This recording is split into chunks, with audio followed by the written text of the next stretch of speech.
जय हिंद दोस्तों। मेरा नाम है अमित सिंह राठौड़ और आज मैं आपके लिए लेकर आया हूँ एक शख्स की ज़िंदगी के पड़ावों के बारे में, जो मैं आपको कुछ पंक्तियों के माध्यम से समझाना चाहूँगा। तो पहली पंक्तियों में शख्स बताना चाहते हैं कि पहले कैसा था मैं, इस दौड़ती भागती ज़िंदगी में थोड़ा धीमा चला करता था मैं। दोस्ती सिर्फ कुछ से, लेकिन उन्हीं को सब कुछ मान लिया करता था मैं। थोड़ा लोगों से बातें करने में डरा करता था मैं, इसीलिए थोड़ा गुमसुम सा रहा करता था मैं। कुछ ऐसे भी थे जिनसे बेझिझक सब कह दिया करता था मैं, और जो किसी से ना कह पाता वो खुद में दफन किया करता था मैं।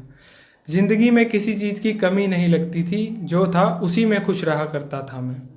तो अब इसके बाद एक लड़की की एंट्री होती है। तो कुछ चेंजेस आते हैं लाइफ में, तो उसी को बताना चाहते हैं कि वो ज़िंदगी में आई।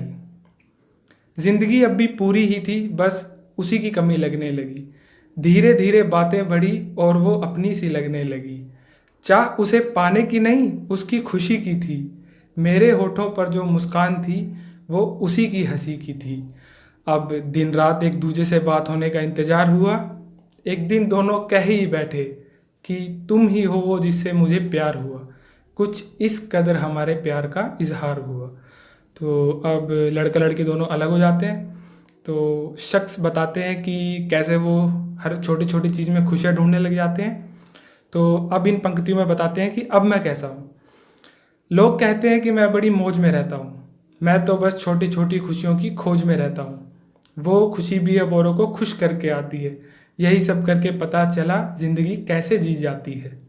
तो अब एक और लड़की की एंट्री होती है, जो कि सहारा बनती है शख्स का। तो अब वो उन्हीं को थैंक करने के लिए कुछ और पंक्तियाँ लिखते हैं।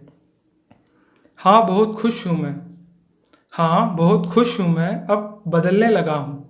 पहले जैसा तो नहीं हुआ, मगर सुधरने लगा हूँ।